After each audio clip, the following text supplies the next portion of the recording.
کہ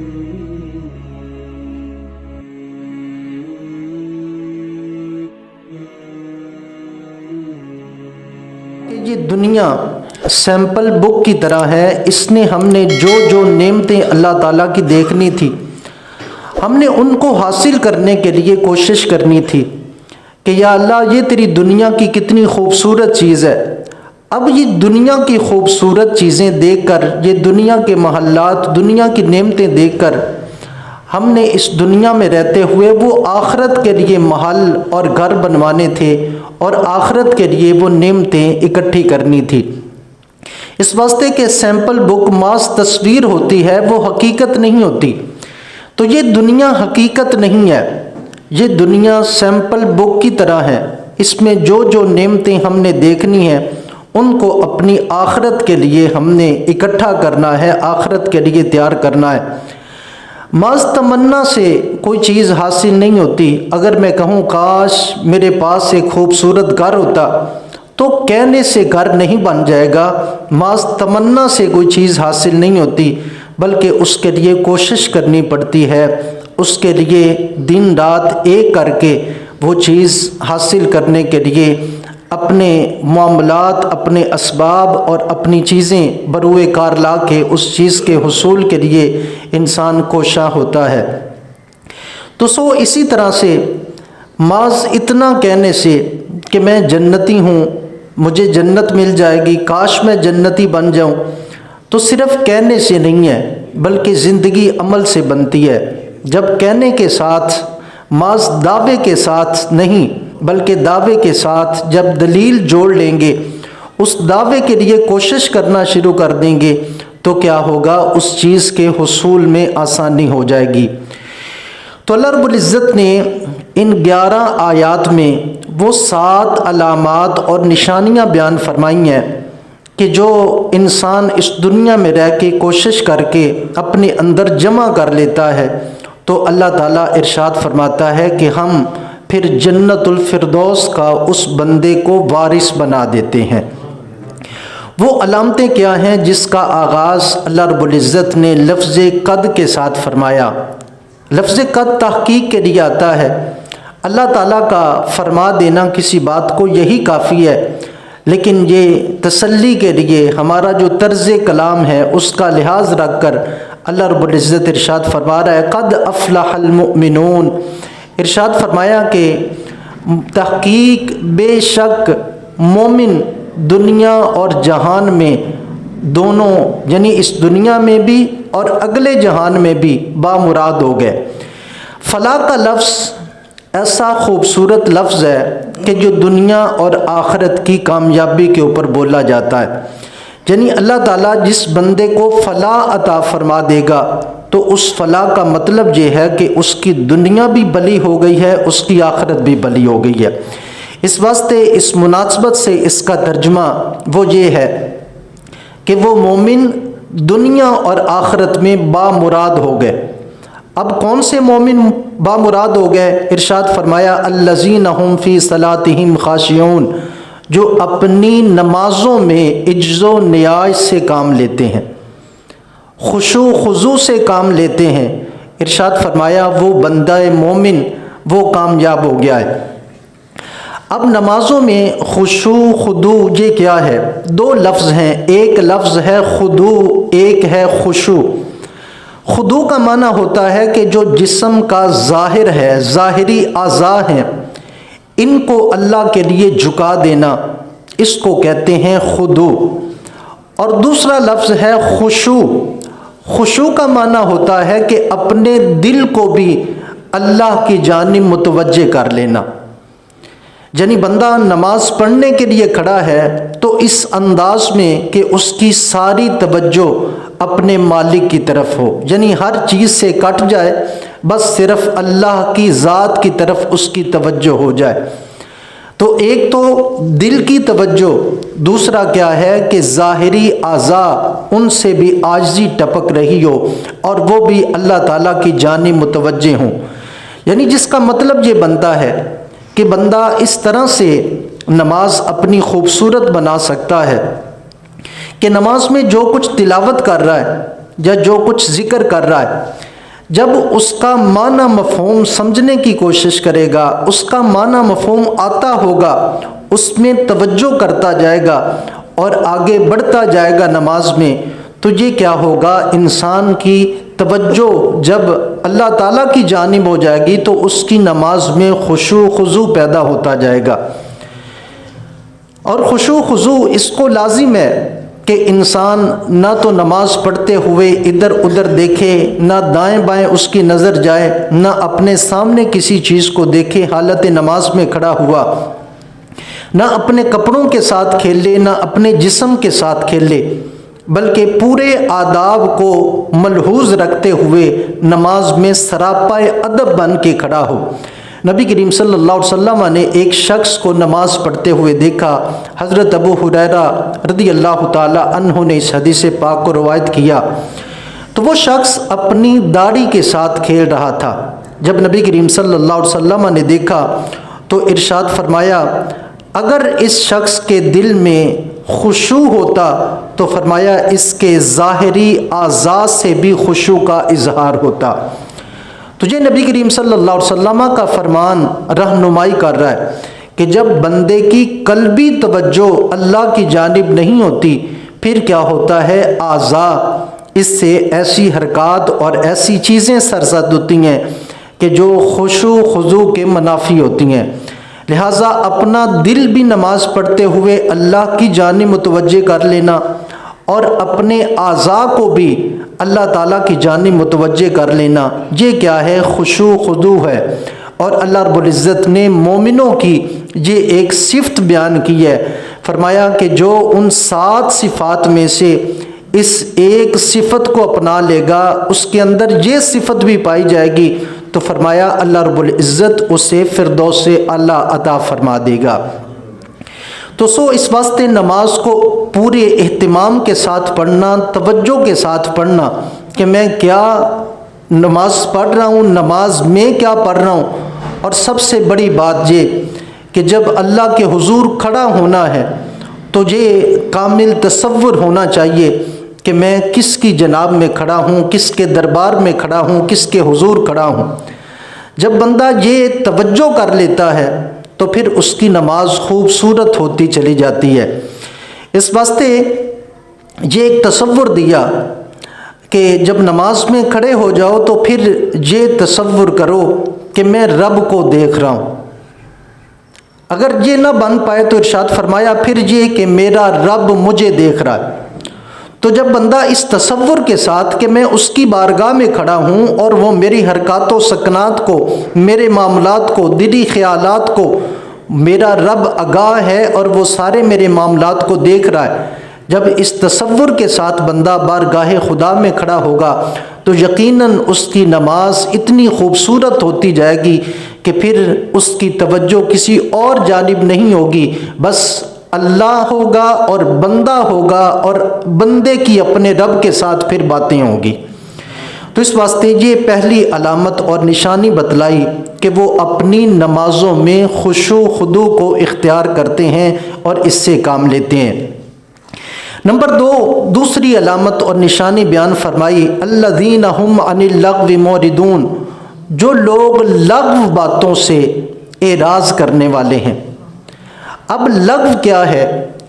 ہر وہ قول، ہر وہ فعل جو بے فائدہ ہو اسے لغو کہتے ہیں، یعنی جس کا نہ دنیا میں کوئی فائدہ ہے نہ آخرت میں فائدہ، تو ایسے فضول کام کو لغو کہتے ہیں، بیکار کہتے ہیں کہ جس کا کوئی انسان کو فائدہ نہیں ہو رہا۔ تو اسلام خوبصورت دین ہے، اسلام کے ماننے والوں کا ہر لمحہ وہ قیمتی ہے۔ انسان کے پاس اللہ رب العزت کی جو دی ہوئی زندگی ہے یہ بطور امانت ہے، اس امانت کو اس کے حکموں کے مطابق ادا کرتے جانا، یہ کیا ہے، انسان کی زندگی کی خوبصورتی ہے اور یہ ذمہ داریوں میں سے ہے۔ اس واسطے کہ اللہ رب العزت ارشاد فرماتا ہے، ان اللہ اشتری من المؤمنین انفسهم واموالهم بان لهم الجنہ، کہ بے شک اللہ رب العزت نے مومن کی جان کو خرید لیا ہے، مومن کی جان کو اور مومن کے مال کو جنت کے بدلے میں خرید لیا ہے۔ تو الحمدللہ مومن ہے، تو مومن یہ اپنا مال اپنی جان یہ اللہ کے سپرد کر چکا ہے، اس کو دے چکا ہے۔ اب ہمارے پاس کیا ہے؟ یہ دی ہوئی بھی اسی کی ہے، لیکن ہمارے پاس کیا ہے؟ یہ امانت ہے۔ جب امانت کا غلط استعمال کرتے ہیں تو کیا ہوتا ہے؟ مالک ناراض ہوتا ہے۔ اس واسطے اس امانت کو احسن انداز میں مالک کے حکم کے مطابق جب استعمال کرتے جاتے ہیں تو اس سے مالک خوش ہوتا ہے، راضی ہوتا ہے۔ اس واسطے بندہ مومن کی زندگی کا ایک ایک لمحہ قیمتی ہے کہ اس نے کیا کرنا ہے؟ اپنی آخرت کے لیے نیکیوں کو ذخیرہ کرنا ہے، اپنے رب کی رضا حاصل کرنی ہے، اپنے رب کا قرب حاصل کرنا ہے۔ اس واسطے مومن کو زیب نہیں دیتا کہ فضول اور لغو کاموں میں مبتلا ہو کے اپنے ٹائم اپنے وقت کو ضائع کرے۔ اس واسطے یہ حدیث پاک ہے، رسول اللہ صلی اللہ علیہ وسلم نے ارشاد فرمایا کہ کسی بھی شخص کے اسلام کی خوبصورتی یہ ہے کہ وہ لغو اور فضول کاموں کو ترک کر دے، یعنی ایسا کام جس سے اس کو کوئی فائدہ نہیں ہو رہا، محض ٹائم کا ضیاع ہے، ایسے ہر کام کو چھوڑ دینا یہ کسی بھی شخص کے اسلام کی خوبصورتی ہے۔ تو اس واسطے بندہ مومن با مقصد کام کرتا ہے، فضول کاموں میں نہیں پڑتا، اس واسطے کہ اللہ تعالیٰ اور اس کا محبوب فضول کاموں میں مبتلا ہونے کو پسند نہیں فرماتے ہیں۔ تیسری چیز اس حوالے سے ارشاد فرمایا والذین هم للزکاۃ فاعلون، ارشاد فرمایا کہ وہ اپنے باطن کا تزکیہ کرنے والے ہیں۔ زکوٰۃ کا ایک تو معروف معنی یہاں پہ مفسرین نے بیان کیا کہ اللہ رب العزت نے کسی کو مال و دولت سے نوازا ہے، اس کے پاس 7.5 تولے سونا یا 52.5 تولے چاندی، یعنی بندہ صاحب نصاب ہے، اتنی اس کے پاس دولت ہے، وہ سونے کی صورت میں، چاندی کی صورت میں، نقدی کی صورت میں، پیسوں کی صورت میں۔ تو اگر اس کے پاس اتنی دولت کے ہوتے ہوئے، یعنی صاحب نصاب ہوتے ہوئے اگر 1 سال گزر جاتا ہے تو اس کے اوپر شریعت 2.5% لازم کرتی ہے کہ وہ اس میں سے زکوٰۃ نکالے۔ تو یہ یعنی زکوٰۃ کا معروف معنی اور ان کو دے جو قرآن کریم نے نصاب میں افراد بیان کر دیے ہیں کہ جو حاجت مند اور ضرورت مند ہیں، قرآن کریم نے اس کے حوالے سے بیان کیا۔ دوسرا زکوٰۃ کا معنی ہوتا ہے تزکیہ۔ تو یہاں مفسرین نے یہ بھی معنی بیان کیا کہ زکوٰۃ کا معنی ہے یہاں پہ تزکیہ، یعنی پاک کرنا، اپنے آپ کو ستھرا کرنا، یعنی پھر معنی یہ بنتا ہے کہ بندہ مومن کا ایسے اعمال بجا لانا، ایسے افعال بجا لانا کہ جس کے ساتھ اسے تزکیہ نصیب ہو، یہ بندہ مومن کی علامت اور نشانی ہے۔ تو یعنی جس سے اس کا باطن بھی پاک ہو، جس سے اس کا ظاہر بھی پاک ہو، ایسے اعمال بجا لائے، یعنی قلبی بھی اور ظاہراً بھی، جس سے اسے پاکی نصیب ہو، ستھرائی نصیب ہو۔ فرمایا یہ کیا ہے؟ بندہ مومن کی نشانی ہے کہ وہ کوشش کرتا ہے میرا دل بھی پاک رہے، میرا ظاہر بھی پاک رہے، میرا باطن بھی پاک رہے۔ تو اس واسطے اس کے لیے کوشش کرنی چاہیے کہ تزکیہ نفس ہو جائے، اور یہ نبی کریم صلی اللہ علیہ وسلم کی باقاعدہ اللہ رب العزت نے ایک صفت بیان کی ہے، اور آپ کے جو رسالت کے مناصب ہیں ان میں سے ایک یہ منصب بیان کیا ہے کہ آپ لوگوں کا تزکیہ نفس کرتے ہیں۔ تو جس طرح سے ہم دیکھتے ہیں نا کہ اپنے ظاہر کو صاف ستھرا رکھنا، کہ میں نے کہیں جانا ہے تو میں صاف کپڑے پہن کے جاؤں، میرے جسم کے اوپر میل کچیل نہ ہو، صاف ستھرا بن کے، خوبصورت بن کے میں کسی مجلس میں جاؤں، کسی سے ملاقات کے لیے جاؤں۔ اسی طرح سے اللہ رب العزت نے ایک ہمیں دل عطا فرمایا ہے، یہ جسم یہ ہمارے پاس ہے، اور دوسرا دل ہے، روح ہے ہمارے پاس۔ اب یہ ظاہراً جسم یہ تو لوگ دیکھتے ہیں، لیکن ہمارا رب ہمارے دلوں کو دیکھتا ہے۔ تو ہم جس طرح سے لوگوں کو اپنا ظاہر خوبصورت دکھانے کے لیے کتنی کوشش کرتے ہیں، کتنی تیاری کرتے ہیں، اسی طرح یہ دل گندا ہوگا تو یہ کیسے رب کے حضور پیش کریں گے۔ اس نے جو ہمیں دیا تھا، جس وقت دیا تھا، بالکل صاف شفاف تھا، صاف ستھرا تھا، کوئی داغ نہیں تھا۔ آج اگر داغ دار کر کے اس دل کو کل اللہ کے حضور لے کے جائیں گے تو اس کی کیا وقت ہوگی، کیا قدر و قیمت ہوگی۔ اس واسطے جس طرح سے ظاہراً لوگ دیکھتے ہیں تو لوگوں کے لیے ظاہر کو خوبصورت بناتے ہیں، اسی طرح اپنے دل کو خوبصورت بنانے کے لیے بھی کوشش کرنی چاہیے۔ دل کن کاموں سے خوبصورت ہوتا ہے؟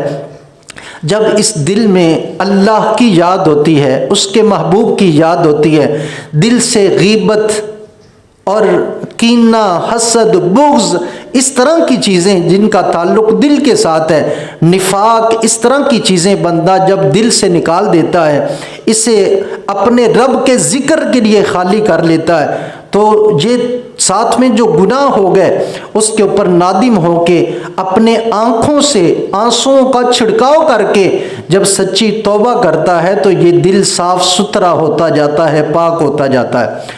تو اس واسطے اپنے ظاہر کو بھی سجانا چاہیے، اپنے باطن کو بھی خوبصورت بنانا چاہیے، اس واسطے کہ یہ اللہ کی دی ہوئی نعمت کل اللہ کے حضور جا کے پیش کرنی ہے۔ اسی طرح سے اگلی صفت اللہ رب العزت نے جو بیان فرمائی، والذین هم لفروجہم حافظون، ارشاد فرمایا کہ وہ اپنی شرم گاہوں کی حفاظت کرتے ہیں۔ اللہ رب العزت نے بندہ مومن اس کے اوپر کچھ ذمہ داریاں عائد کی ہیں، وہ شتر بے مہار نہیں ہے کہ جو دل میں آیا وہ کرتا جائے، اور نہ ایسا ہے کہ اسے مکمل طور پر پابند کر دیا گیا ہے کہ وہ کچھ کر نہیں سکتا۔ ایسا نہیں ہے، اسلام خوبصورت مذہب ہے، اپنی شہوت کو پورا کرنا ہے تو کہاں کرنا ہے، اسلام اس کے لیے رہنمائی کرتا ہے۔ ایسا بھی نہیں ہے کہ جانوروں کی طرح جہاں مرضی اپنی شہوت کو پورا کر لیا جائے، انسان اور حیوان میں فرق ہونا چاہیے۔ اس واسطے اسلام بندہ مومن کے اوپر اس ذمہ داری کو عائد کرتا ہے۔ ایسا نہیں ہے کہ تو جہاں مرضی اپنی شہوت کو پورا کرتا پھرے، وہ اللہ رب العزت نے ایک خاص راستہ دیا ہے۔ وہ راستہ کیا ہے کہ جب بندہ نکاح کے ذریعے سے کسی عورت کو اپنی بیوی بنا لیتا ہے، وہ شریعت کے ضابطے کے مطابق ایک کے ساتھ نکاح کرتا ہے، دو کے ساتھ کرتا ہے، تین کے ساتھ کرتا ہے، چار کے ساتھ کرتا ہے، تو اس دائرے کے اندر رہتے ہوئے جو اس کی منکوح ہے، جو اس کی بیوی ہے، صرف شریعت وہاں پہ اپنی شہوت کو پورا کرنے کی اجازت دیتی ہے۔ ایسا نہیں ہے کہ جس کے اوپر دل آیا، جہاں دل آیا اور وہاں اپنی شہوت کو پورا کر لیا، شریعت اسے زنا کا نام دیتی ہے۔ اور اللہ رب العزت ارشاد فرماتا ہے وَلَا تَقْرَبُوا الزِّنَا، اے میرے بندو زنا کے قریب بھی نہیں جانا۔ یہ اللہ تعالیٰ اپنے بندوں کو ہدایت کرتا ہے۔ اِنَّهُ كَانَ فَاحِشًا، ارشاد فرماتا ہے یہ زنا تو بے حیائی کا کام ہے، اس واسطے اس کے قریب بھی نہیں جانا۔ یعنی ایک ہوا زنا، ایک ہے اس کے قریب جانا، یعنی اپنی نگاہوں کی بھی حفاظت کرنی ہے، اپنی زبان سے بھی زنا کا لفظ نہیں لانا، کسی کو دعوت نہیں دینی ہے، ہاتھ نہیں اٹھنا چاہیے، اس طرح سے کسی کے ساتھ اس طرح کی بات بھی نہیں کرنی ہے۔ یعنی کیا ہے، یہ شریعت اس طرح سے ایک بندہ مومن کو کامل نصاب دے کے اس کی رہنمائی کرتی ہے۔ تو شریعت نے یہ ایک راستہ رکھا ہے نکاح کا کہ نکاح کے ذریعے سے کیا کرو، اپنی بیوی بناؤ اور وہاں پہ اپنی شہوت کو پورا کرو۔ ایسا نہیں ہے کہ تم شتر بے مہار ہو، جہاں مرضی اپنی شہوت کو پورا کرو، ایسا نہیں ہے۔ تو اس واسطے شریعت کی یہ خوبصورت رہنمائی مومنوں کے لیے موجود ہے کہ وہ کیا کرتے ہیں، اپنی شرم گاہوں کی حفاظت کرتے ہیں۔ اس حوالے سے حضرت عبادہ بن صامت رضی اللہ تعالی عنہ روایت کرتے ہیں کہ رسول اللہ صلی اللہ علیہ وسلم نے ارشاد فرمایا تم مجھے 6 چیزوں کی ضمانت دے دو، فرمایا میں تمہیں جنت کی ضمانت دیتا ہوں۔ اب وہ 6 چیزیں کیا ہیں؟ نمبر 1 ارشاد فرمایا سچ بولو، نمبر 2 ارشاد فرمایا کہ وعدہ پورا کرو، نمبر 3 امانت ادا کرو، نمبر 4 فرمایا کہ شرم گاہوں کی حفاظت کرو، اور فرمایا نمبر 5 اپنی نگاہ کی حفاظت کرو، اور نمبر 6 اپنے آپ کو ظلم سے دور رکھو۔ ارشاد فرمایا جب یہ 6 کام کر لو گے تو فرمایا میں محمد عربی تمہیں جنت کی ضمانت اور گارنٹی دیتا ہوں۔ تو اس واسطے یہ خوبصورت نصاب ہے۔ اس کے بعد آگے ارشاد فرمایا والذین هم لاماناتہم وعہدہم راعون، ارشاد فرمایا کہ وہ امانتوں کی بھی اور عہد کی بھی حفاظت کرنے والے ہیں۔ یعنی 2 چیزیں ہیں، ایک ہے امانت اور دوسرا ہے وعدہ پورا کرنا۔ اب دونوں کی 2 صورتیں بنتی ہیں۔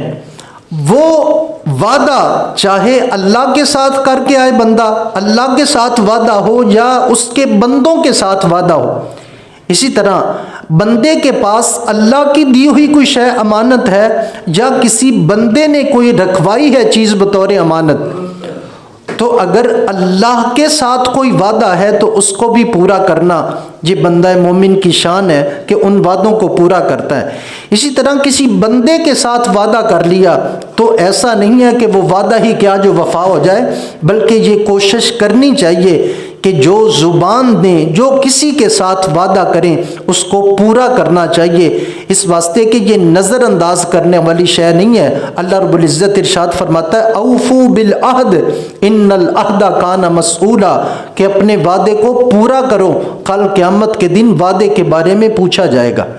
تو اللہ نے سوال کرنا ہے، پوچھنا ہے، اس واسطے سوچ سمجھ کے وعدہ کرنا چاہیے اور یہ کوشش ہونی چاہیے کہ جس کسی کے ساتھ کوئی وعدہ ہو گیا ہے اس کو پورا کرنا ہے۔ اسی طرح سے اگر امانت ہے، کسی نے رکھوائی ہے امانت، وہ مال کی صورت میں ہو سکتی ہے، وہ کسی راز کی صورت میں ہو سکتی ہے، وہ کسی اور صورت میں، کسی بات کی صورت میں ہو سکتی ہے، تو کسی بندے نے بھی کوئی امانت کسی بندے کے پاس رکھوائی ہے تو بھی عین ہی اس کو لوٹا دینا، یہ امین کہلاتا ہے بندہ۔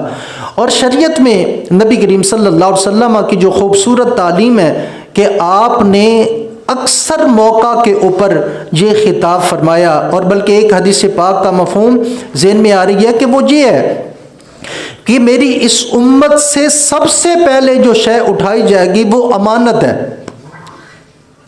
کہ لوگ امین نہیں رہیں گے۔ اور ہمارے آقا کی صفت کیا ہے اعلان نبوت سے پہلے ہی کہ آپ صادق بھی تھے، آپ امین بھی تھے۔ تو اس واسطے یہ صفت اپنانا یہ بندہ مومن کی شان ہے اور امانت دار ہونا چاہیے انسان کو۔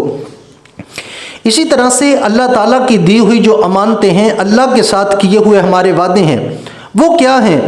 جب کوئی بھی بندہ مسلمان ہوتا ہے، کلمہ شریف پڑھتا ہے، یہ کلمہ شریف پڑھ کے وعدہ کرتا ہے رب رسول کے ساتھ کہ یا اللہ جو تیرے احکام میری طرف متوجہ ہوئے میں ان کو ادا کروں گا۔ اسی طرح سے جب رسول اللہ صلی اللہ علیہ وسلم کا نام نامی اسم گرامی محمد الرسول اللہ کہتا ہے تو کیا کرتا ہے؟ اپنے نبی کے ساتھ یہ عہد کرتا ہے کہ یا رسول اللہ جو آپ شریعت دین لے کے آئے ہیں میں ان کے مطابق اپنی زندگی گزارنے کی کوشش کروں گا، اس کے مطابق گزاروں گا زندگی۔ یہ محض کلمہ پڑھنا صرف ایسا نہیں ہے کہ میں نے لفظ پڑھ لیے ہیں بس اتنا سا، یہ ایک ذمہ داری کا نام ہے، اللہ تعالیٰ کی امانت کو اپنے ذمہ لینے کا نام ہے۔ اس واسطے علامہ اقبال کہتے ہیں نا کہ جب میں اپنے آپ کو مسلمان کہتا ہوں تو کانپ اٹھتا ہوں کہ مسلمان بننا اتنا آسان کام نہیں ہے۔ تو اس واسطے ایسا نہیں ہے کہ بس کلمہ پڑھ لیا تو ٹھیک، بلکہ یہ کلمہ ذمہ داریوں کا نام ہے اور ذمہ داریاں متوجہ ہو جاتی ہیں فوراً سے۔ وہ کیا ہے؟ اللہ تعالیٰ کے سارے احکام کلمہ پڑھنے کے ساتھ نماز کا حکم متوجہ ہوتا ہے، زکوٰۃ کا حکم متوجہ ہوتا ہے، روزوں کا حکم متوجہ ہوتا ہے، حج کا حکم متوجہ ہوتا ہے۔ اس کے ساتھ ساتھ بلائی اور خیر خواہی کرنا، حرام کاموں سے بچنا، رزق حلال کا اہتمام کرنا، فضولیات سے بچنا۔ اللہ رب العزت نے جن چیزوں سے منع کیا ہے، وہ شراب ہے، کسی کا قتل ہے، وہ زنا ہے، جتنے وہ احکام ہیں کہ جو اللہ رب العزت کی طرف سے ہیں، یہ سارے کے سارے انسان وعدہ کرتا ہے یا اللہ جو تو نے کرنے کے لیے کہا ہے وہ میں کروں گا، جن سے تو نے باز رہنے کے لیے کہا ہے میں ان سے باز رہوں گا۔ تو اس واسطے اپنی زندگی قرآن و سنت کے مطابق گزارنا حقیقت میں یہ کیا ہے کہ اللہ تعالیٰ اور اس کے نبی کے ساتھ کیے ہوئے وعدوں کو نبھانا ہے، اور وعدے نبھانے چاہیے۔ یہ ذہن میں رکھیے کہ ایک بندے کے ساتھ وعدہ خلافی کرنا یہ کتنا برا تصور کیا جاتا ہے، امانت میں خائن بن جانا کتنا برا تصور کیا جاتا ہے۔ تو کوئی بندہ اللہ کے ساتھ، اس کے نبی کے ساتھ وعدہ خلافی یا امانت میں خیانت کرتا ہے تو وہ کل اللہ کی بارگاہ میں کیسے پیش ہوگا؟ اور ایک حدیث پاک میں آتا ہے، بخاری کی روایت ہے، ارشاد فرمایا کہ ارشاد فرمایا کہ جس بندے میں 4 طرح کی عادات اور خصلتیں پائی جائیں، ارشاد فرمایا کہ کانا منافقن خالصن، ارشاد فرمایا کہ وہ پکا منافق ہے۔ اگر کسی میں کوئی ایک عادت پائی جاتی ہے تو اس میں ایک نفاق کی علامت ہے، اور اس کو پھر حدیث پاک میں بیان کیا، ارشاد فرمایا اذا تمنا خانہ، کہ جب اس کے پاس امانت رکھی جائے تو خیانت کرے۔ نمبر 2 وَإِذَا حَدَّثَ كَذَبَ، بات کرے تو جھوٹ بولے۔ وَإِذَا عَاهَدَ غَدَرَ، جب کسی کے ساتھ وعدہ کرے تو وعدہ خلافی کرے۔ وَإِذَا خَاصَمَ فَجَرَ، کسی کے ساتھ لڑائی ہو جائے تو گالی گلوچ سے کام لے۔ یہ نفاق کی 4 علامتیں بیان کی گئی ہیں۔ تو بندہ مومن نفاق سے پاک ہونا چاہیے، پاک ہوتا ہے۔ اس واسطے اگر کوئی ایسی خصلت عادت پائی جاتی ہے تو اس کو اپنے سے دور کرنا چاہیے، اس واسطے کہ یہ نفاق کی علامت ہے۔ تو نبی کریم صلی اللہ علیہ وسلم نے اس طرح سے ہماری اصلاح فرمائی اور ہمیں ہدایات جاری فرمائی۔ اسی طرح سے جو اگلی صفت قرآن کریم میں بیان کی گئی وہ والذین هم علی صلواتہم یحافظون، ارشاد فرمایا کہ وہ اپنی نمازوں کی حفاظت کرتے ہیں۔ آج اس حوالے سے ہم اپنا جائزہ لیں، ایک مسلمان ہونے کے ناطے، تو یہ بڑی ہم میں کوتاہی ہے، بڑی ہم میں کوتاہی ہے نمازوں کے حوالے سے، اور یہ ہم نے پڑھنی ہے۔ جب ہم نے کلمہ پڑھا تو مسلمان ہوئے، کیا ہم کسی کافر سے توقع رکھتے ہیں کہ وہ نمازیں وہ پڑھے گا؟ ہم نے بس کلمہ پڑھ لیا۔ میرے بھائیو، جس نے کلمہ پڑھا ہے اس کے اوپر نماز کا حکم ہے، اس نے نماز پڑھنی ہے۔ اور میرے بھائیو یہ بھی ذہن میں رکھیں کہ جو میرے ذمہ فرض ہے نا وہ میں ادا کروں گا تو ادا ہوگا، اگر میں نہیں ادا کر رہا تو وہ میرے ذمہ کھڑا ہے، جب تک میں ادا نہیں کروں گا وہ ادا نہیں ہونے والا۔ اور قیامت کے دن ارشاد فرمایا اول من یحاسب بہ العبد الصلاۃ، ارشاد فرمایا کہ قیامت کے دن سب سے پہلے جس کے بارے میں پوچھا جائے گا وہ نماز ہے، نماز کے متعلق سوال ہوگا۔ نماز پڑھ کے اپنے آپ کو تسلی ہوتی ہے، اطمینان ہوتا ہے، اپنے آپ کو ہلکا پن بندہ محسوس کرتا ہے، زندگی خوبصورت ہو جاتی ہے۔ اس واسطے نماز کی عادت بناؤ، اپنے آپ کو نمازی بناؤ۔ آج نمازی ہونے کے حوالے سے ہم میں اتنی کمی ہے، اتنی کوتاہی ہے کہ ہم جائزہ لیں کہ اس محلے میں کتنے لوگ رہتے ہوں گے، اور پھر فجر کی نماز میں دیکھ لیں کہ کتنے کو لوگ آتے ہیں۔ چلو دن کو تو ہو گیا جی، وہ کام کو گئے ہیں مارکیٹ میں، اس واسطے مسجد میں نماز نہیں پڑھتے، لیکن آپ دیکھیے کیا فجر میں بھی کوئی کام پہ ہوتا ہے؟ گھروں میں ہوتے ہیں اکثریت، لیکن اس کے باوجود ہماری کیا حالت ہے، کتنی ہم بے نمازی ہیں، کتنے لوگ۔ اس کا جائزہ لینا ہو تو اس طرح سے بھی لے سکتے ہیں کہ عید والے دن دیکھ لیں، وہ سارے محلے کے لوگ ہوتے ہیں نا، کہ مسجد میں جگہ نہیں، اندر نہیں، باہر اوپر باہر تک لوگ ہوتے ہیں، تو پھر فجر کی نماز میں دیکھ لیں۔ اس کا مطلب کیا ہوا کہ ہماری کتنی، یعنی چند فیصد ہماری نمازیوں کی ہے اور ہماری اکثریت بے نمازیوں کی ہے۔ تو پھر کہاں سے گھر میں برکتیں ہیں، کس طرح سے زندگی خوبصورت ہو، کس طرح سے پھر انقلاب آئے ملکوں میں۔ تو یہ انقلاب کیسے آتے ہیں؟ قرآن و سنت کو ساتھ لے کے چلنے سے آتے ہیں۔ یہ زندگیاں بدلتی ہیں، خوشحالیاں آتی ہیں اور سکون آتے ہیں، اللہ کی رحمتوں کا نزول ہوتا ہے۔ وہ کب ہوتا ہے؟ کہ جب بندہ اپنی زندگی خوبصورت بنا لیتا ہے۔ تو اس واسطے نمازوں کی حفاظت کے حوالے سے اہتمام کرنا چاہیے میرے بھائیوں، یہی کل خوبصورتی بننی ہے۔ یہ جو وضو کرتے ہیں نا ہم، اس وضو کی کل یہ برکت ہوگی کہ دور سے، یعنی 1,24,000 کم و بیش انبیاء کی امتیں ہوں گی، ان امتوں میں سے جو امت مصطفیٰ نے نمایاں نظر آنا ہے۔ وہ کیسے نظر آنا ہے؟ کہ جو وضو کرتے ہیں ان کے اعضائے وضو کل قیامت کے دن سورج کی طرح چمکتے ہوں گے، تو اس واسطے یہ اپنی علامت اپنے اندر پیدا کرو، جب وضو کریں گے نماز پڑھیں گے، اور یہ خوبصورت اتنا عمل ہے نماز کا، بندہ صرف وضو کرتا ہے، ابھی قطرہ ہاتھ پر گرتا ہے پانی کا، جدا ہونے سے پہلے اللہ ہاتھوں کے گناہوں کو معاف کر دیتا ہے۔ چہرہ دھوتا ہے تو چہرے کے گناہ معاف ہو جاتے ہیں، ہاتھ دھوتا ہے تو ہاتھوں کے گناہ معاف ہو جاتے ہیں۔ اتنا یہ فضیلت والا بابرکت کام ہم چھوڑ کے تو کہیں کہ ہم تو بڑی کوئی خوبصورت زندگی گزار رہے ہیں۔ میرے بھائیوں، کوئی خوبصورت زندگی نہیں ہے۔ خوبصورت زندگی تب ہوتی ہے کہ جب بندہ اپنے آپ کو نمازی بنا لے، اپنے آپ کو دیندار بنا لے، اپنے آپ کو قرآن و سنت کا تابع بنا لے، پھر کیا ہوتا ہے، زندگی خوبصورت ہو جاتی ہے۔ تو آئیے خلاصہ اس کا کہ اللہ رب العزت نے جنت الفردوس کا کس کے ساتھ وعدہ کیا ہے، تو وہ ان 11 آیات میں ارشاد فرمایا کہ 11 آیات ہیں، 7 اس میں صفات ہے۔ ارشاد فرمایا جو بندہ یہ 7 صفات اپنے اندر پیدا کر لے گا، اللہ رب العزت اسے جنت الفردوس عطا فرما دے گا۔ وہ 7 چیزیں کیا ہیں؟ نمبر 1، نماز خشوع و خضوع سے ادا کرنی ہے۔ نمبر 2، فضول اور لغو کاموں سے کہ جس کا کوئی فائدہ نہیں ہے، اپنے آپ کو بچانا ہے، اپنا وقت قیمتی سمجھ کے اس کو اچھے کاموں میں صرف کرنا ہے۔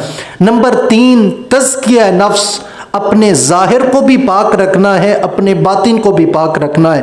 نمبر 4، اپنی شرمگاہ کی حفاظت کرنی ہے۔ اللہ رب العزت نے جو ذریعہ دیا ہے اپنی شہوت کو پورا کرنے کا، وہ نکاح کی صورت میں ہے، اور وہ بیوی ہے کہ جہاں اپنی شہوت پوری کی جا سکتی ہے۔ اس کے علاوہ کہیں بھی اپنی شہوت پوری کریں گے، حرام فعل کا ارتکاب ہوگا، اللہ اور اس کے رسول کو ناراض کرنا ہے۔ اس سے اگلا کام وہ کیا ہے؟ امانت کی حفاظت کرنی ہے، اپنے آپ کو امین بنانا ہے کہ کوئی بندہ کوئی بات امانت رکھتا ہے، کوئی چیز امانت رکھتا ہے تو بے عین ہی اسی طرح اس کو لوٹانا ہے۔ اس سے اگلی بات وعدوں کی حفاظت کرنی ہے، رعایت کرنی ہے، کسی کے ساتھ جھوٹا وعدہ نہیں کرنا، وعدہ کر لیا ہے تو اس کو وفا کرنا ہے۔ اور پھر آگے کہ نمازوں کی حفاظت کرنی ہے۔ فرمایا یہ 7 خصلتیں اور عادتیں جس مومن میں پائی جائیں گی، فرمایا اولئک هم الوارثون، فرمایا یہی لوگ جنت الفردوس کے وارث اور مالک بن جائے گی۔ تو اللہ رب العزت نے وارث کا لفظ ارشاد فرمایا، یعنی جو چیز وراثتاً ملتی ہے اس میں کوئی دھوکہ فراڈ نہیں ہوتا، کوئی دے کے واپس نہیں لیتا۔ کسی نے کوئی چیز تحفتاً دی ہے تو وہ واپس لے سکتا ہے، کسی سے کوئی شے خریدی ہے تو اس میں ہو سکتا ہے کہ وہ کوئی 2 نمبری ہو، غلط ہو، کل کو واپس ہو جائے۔ اللہ نے یہاں وارث کا لفظ ارشاد فرمایا ہے کہ اللہ تمہیں وارث بنا دے گا، یعنی مطلب کیا ہے کہ جنت عطا کر کے ہمیشہ تمہارے نام لگا دے گا۔ اللہ تعالیٰ ہمیں قرآن و سنت کا فہم عطا فرمائے۔